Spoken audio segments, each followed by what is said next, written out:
रूपम कृपालम अगम बोध दाता सुबुद्धि निधि विशालम क्षमाशील अति धीर गंभीर ज्ञानम धर्म कील दृढ़ थीर समधीर ध्यानम जगत त्राणकारी आघारी उदारम भगत प्राण रूपम दया गुण अपारम नमो सद्गुणं ज्ञान दाता सुस्वामी नमामि नमामि नमामि नमामि। बोलिए प्रेम से श्री सद्गुरु महाराज की जय। एक सूफी संत हुए जिनका नाम था शेख सादी। क्या नाम था? शेख सादी। तो शेख सादी गया एक दिन ब्रह्म मुहूर्त में नमाज पढ़ने के लिए मस्जिद में, और साथ में अपना लड़का को भी ले लिया। तो इधर से तो गया अंधेरा था और उधर से गया तो साफ होने लगा। देखा बहुत से इस्लाम धर्मावलंबी लोगों को सोए हुए।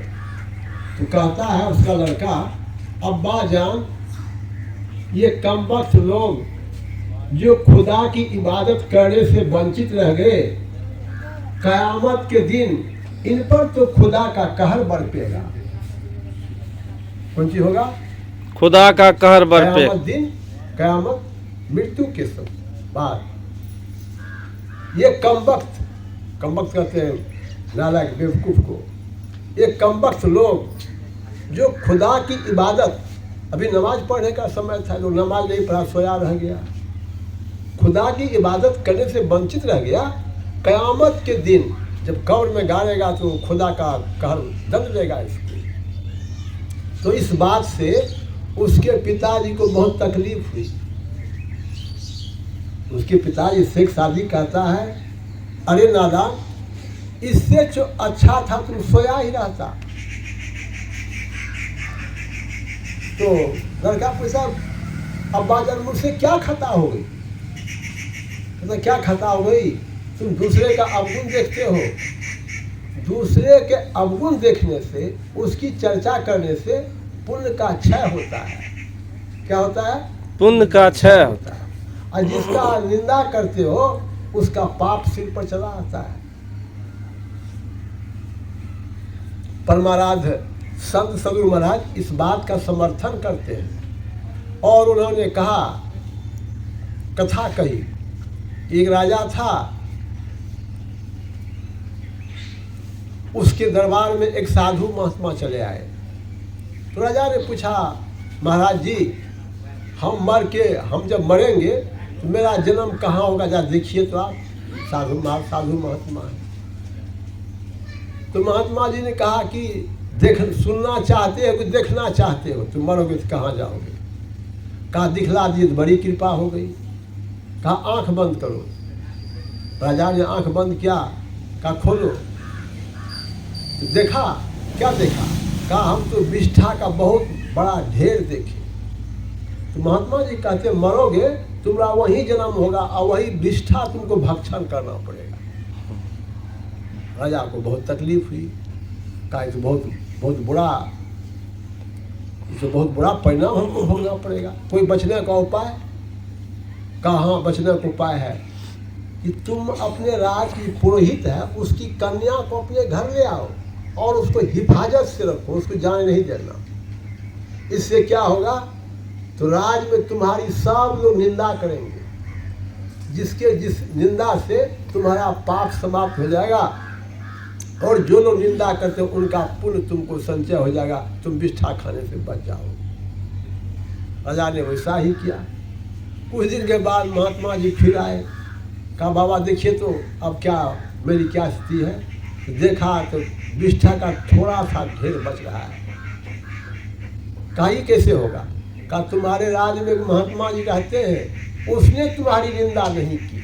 यदि वह तुम्हारी निंदा कर दे तो ये विष्ठा भी तुमको नहीं खाना पड़ेगा।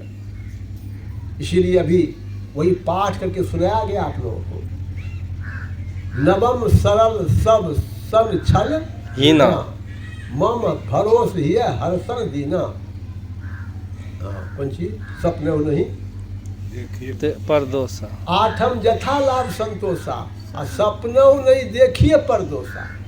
आठवीं भक्ति क्या है? जो हो उसी में संतोष करना, और स्वयं में भी दूसरे के दुख, दूसरे की निंदा, दूसरे के दोष नहीं देखना। आठवीं भक्ति है। तो ये आठवीं भक्ति कौन करेंगे? जो 7 भक्ति कर लेंगे उन्हीं से ये आठवीं भक्ति होगी। और 9वीं भक्ति तो फल है। तो जो कोई, सबसे आसान काम क्या है? दूसरे में अवगुण देखना। सबसे आसान काम क्या है? दूसरे में अवगुण। अपना अवगुण नहीं दिखाई पड़ता, लेकिन दूसरे में अवगुण लोग खोजी सबसे आसान काम। जहाँ पर देखिए 2 व्यक्ति के एकांत में बात कर रहा है, समझ किसी न किसी का निंदा कर रहा है वो। और निंदा क्या करेगा? उसका पाप ले रहा है अपने ऊपर में। तो इससे बचने के लिए हम लोग क्या करना पड़ेगा? नवधा भक्ति के अनुसार जो भक्ति करेंगे तब इससे बच सकते हैं। इसके लिए क्या करना पड़ेगा? उसके लिए जिस काम, उसका नाम है त्रैकाल संध्या। इस त्रैकाल संध्या कैसे करना चाहिए, क्या लाभ होता है, मैं पढ़ूंगा, आप सुनेंगे। बोलिए प्रेम से श्री सद्गुरु महाराज की जय। महर्षि में ही के आशीर्वचन एवं उपदेश पुस्तक से परमाराज संत सद्गुरु महाराज का प्रवचन। शीर्षक है त्रिकाल उपासना अवश्य करें। बंदो गुरुपद कंज, कृपा सिंधु नर रूप हरि, महामोहतम पुंज, जासु वचन रवि करनी कर। प्यारे लोगों, सब लोगों को चाहिए नित्य प्रति त्रैकाल संध्या क्या करें। त्रैकाल संध्या से मतलब यह है, जब पहर भाग रात्रि है, यानी जब बिहान होने को हो, तब ईश्वर की उपासना करें। और जब दोपहर को स्नान कर ले, तब भी ईश्वर की उपासना अवश्य करें। और फिर सायंकालीन क्रिया के बाद तब भी उपासना अवश्य कर ले। यह त्रैकाल उपासना हमारे देश में ऋषि मुनियों ने चलाई है। कहते हैं, हम भी कहते हैं, सो बात है। कौन कहते हैं? गुरु ऋषि मुनि जो कहते हैं। और क्या करो? अपने जीवन की कमाई से कुछ न कुछ दान अवश्य करो। कुछ करो दान। इससे पापों का नाश होगा और फिर आपसे कोई दुष्टता नहीं करेगा। हम लोगों को केवल गुण ही आधार है। ईश्वर को मैं देखा है तो देख सकूंगा। जब ईश्वर को देखूंगा तब ईश्वर से एक मेक हो जाऊंगा। त्रैकाल उपासना अवश्य कीजिए, सब वासनाओं का क्षय हो जाएगा, हृदय का सब दुख दूर हो जाएगा। बस इतना ही कहा। बोलिए प्रेम से श्री सद्गुरु महाराज की जय।